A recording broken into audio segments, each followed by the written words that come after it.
Hi, we're back. My name is Deborah Golez, and before we made a pencil case with a pencil cup with impressed decorations from stamps, and now we're going to use a lot of stamps to make an impressed dish, a small dish.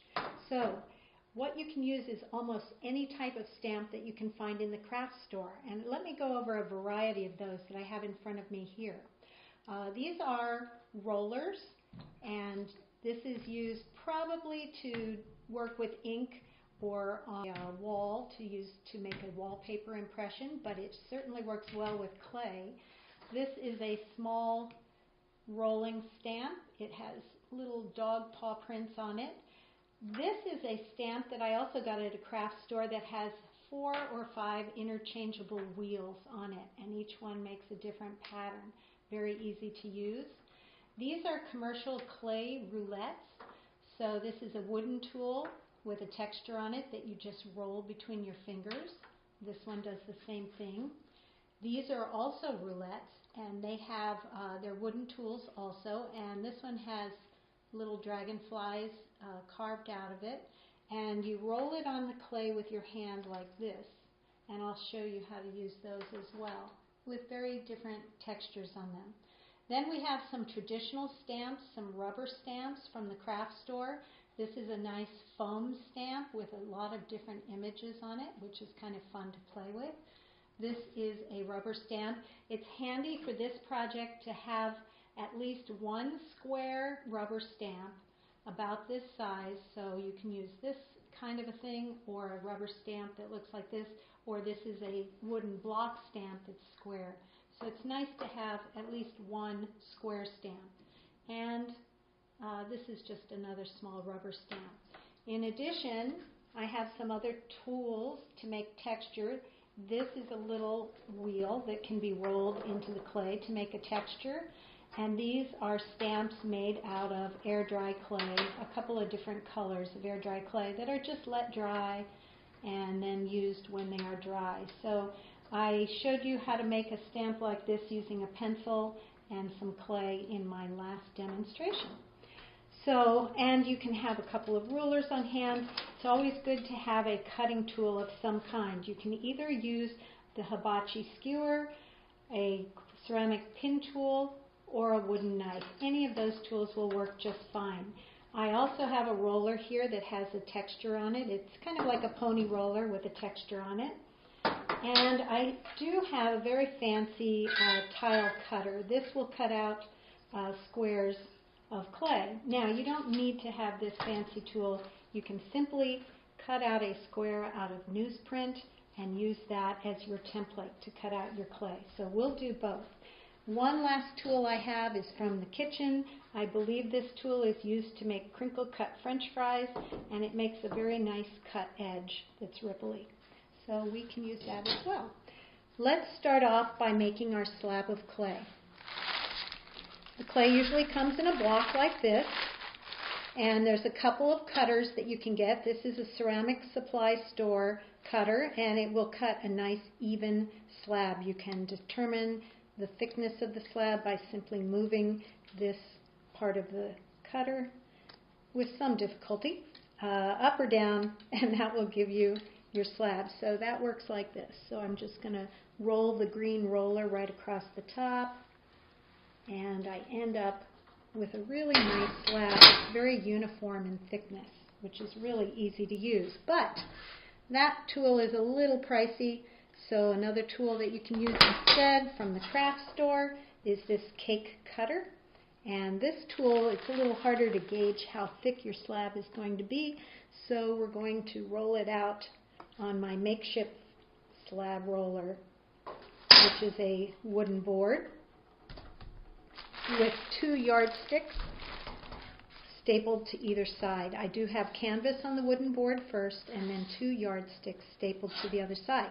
So we're going to start by just gently flipping this clay back and forth. That's an important thing to do, because you want to get the clay starting to stretch before you roll it. So we'll flip the clay, and then we'll use the rolling pin. This is simply a 2-inch wooden dowel from the home supply store. And we're going to roll that out, and then we'll flip it again So it's important to continue to flip it and then to roll it from the center outwards. And a few times doing this process yields a beautiful slab that is just the same thickness as those yardsticks. And that's pretty nice thickness. It's about 1/4 of an inch, maybe a little less. It's pretty nice to work with.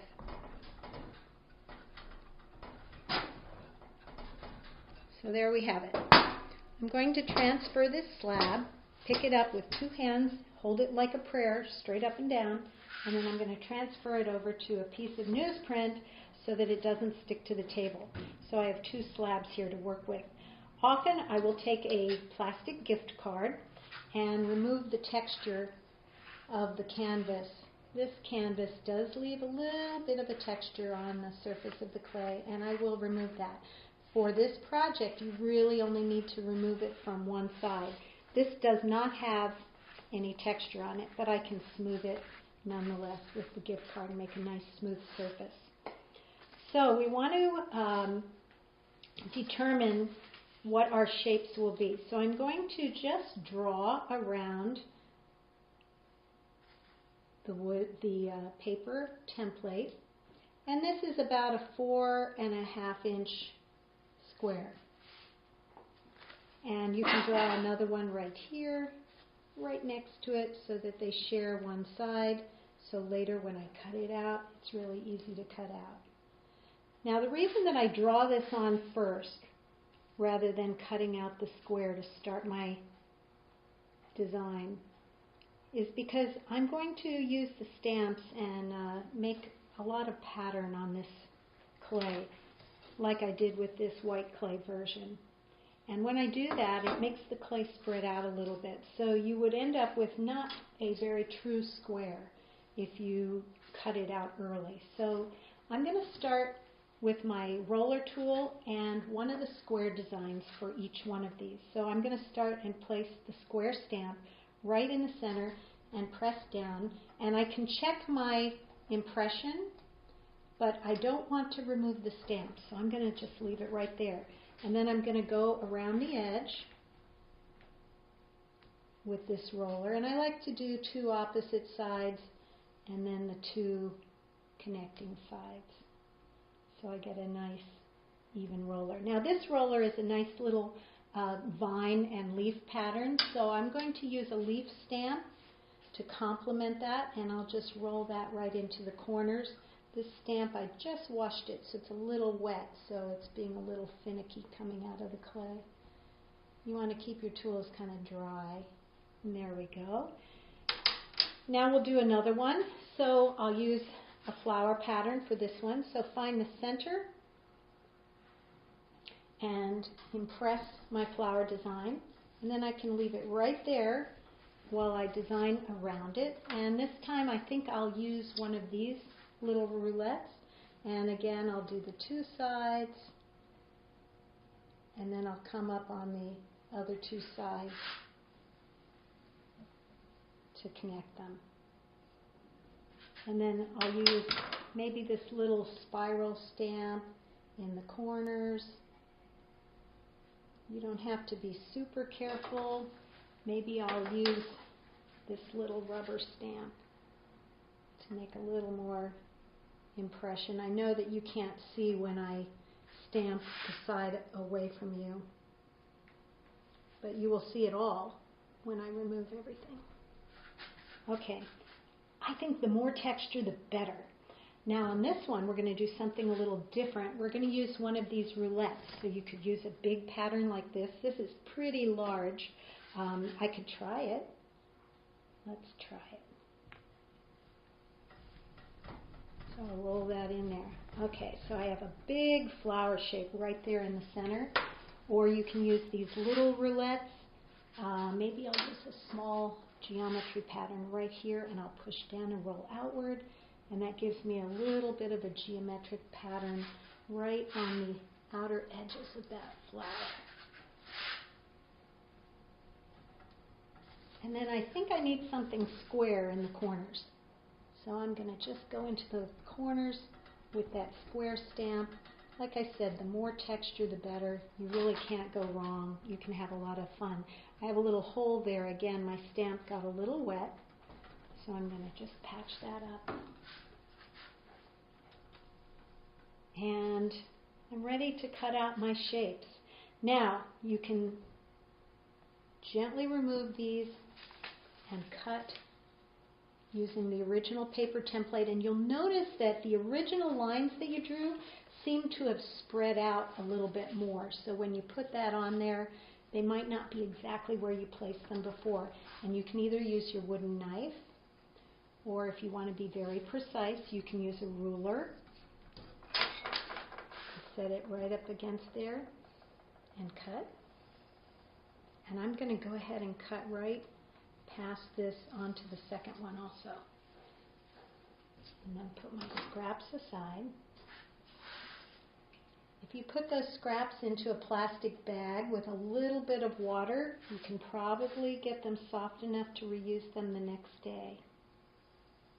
So nothing is ever wasted when you work with clay, even air dry clay like this is. This certainly works well also with fire clay, so if you have a kiln in your classroom, go ahead and use the clay that you usually would use. I'm going to show you a decorating technique later that you can do with underglazes or with paint if you're using air dry clay. And then this last line, I'm just going to wing it and cut like that. So here's my first one, and I'm going to gently pick this up and rotate it so that you can see it. And I'm going to set these aside for a moment.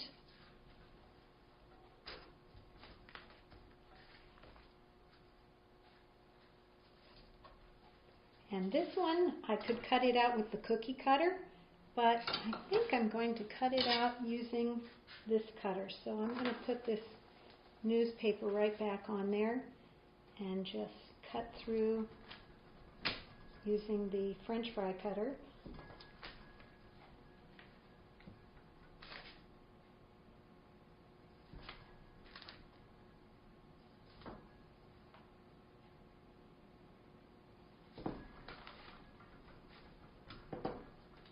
And again, we're going to keep all those scraps of clay.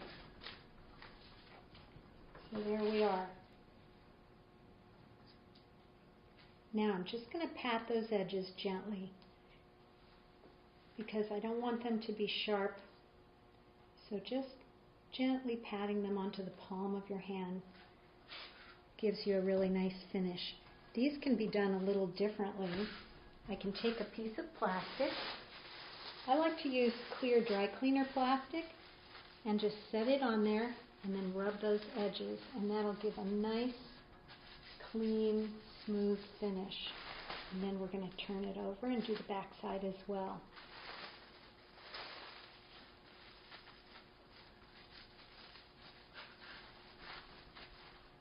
No sharp edges now. Now if you want, you can ask your students to sign their name right here before it's made into a dish. So it's a good time to sign their name. Boy, those edges look so nice and smooth compared with this one. So we're going to do the same thing here with this one.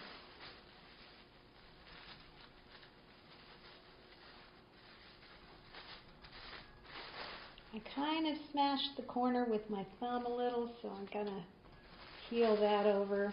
I don't think it'll show by the time I turn this into a dish. And that's the magic part. That's what's coming up. Okay. So now we have smooth edges. And we're going to bring in a piece of foam. So the main tool that I didn't mention before that you'll need is a piece of foam. Now, any foam will do as long as it's 3 inches thick. You can even use an old chair cushion, will work just fine. It should be about 3 inches thick. We're going to take the piece of clay, press it, just set it on the top, and then find whichever one of the stamps you used for the center part. If you're not sure if you can marry it up to exactly the same place, then you can use a plain-sided block of foam to go right there. So I'm going to use that instead because I don't think I can marry that up in the same place. Put both hands on top and press. And that's it. Take this out, open up the corners a little bit, and there you have a dish. So we're going to do that again and again. This one I noticed my flower is a little off center, so I'm going to use, instead of the same flower stamp, I'm going to use the smooth side again.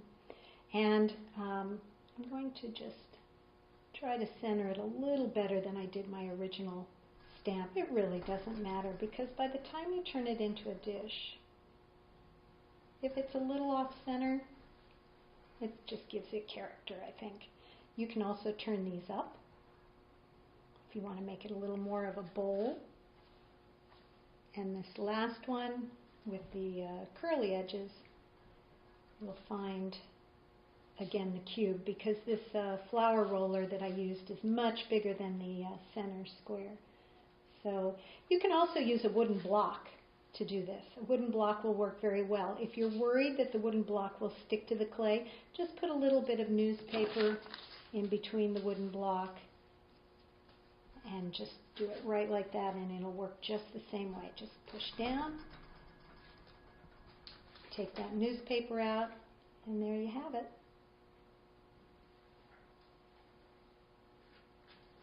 I want to show you quickly how you can put a little bit of paint on this.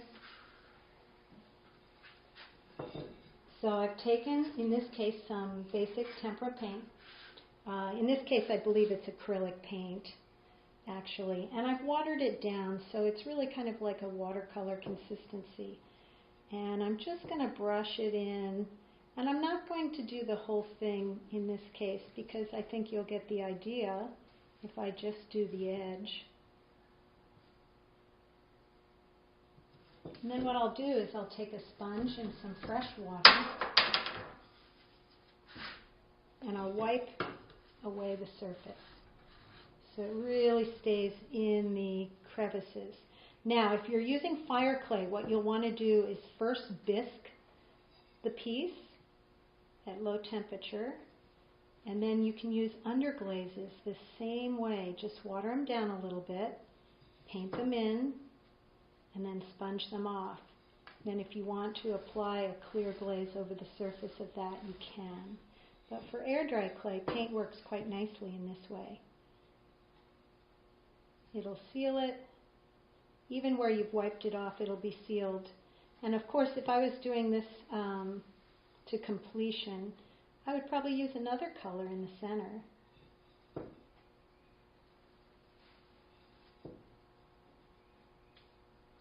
I'm going to have just enough paint to get through this whole project.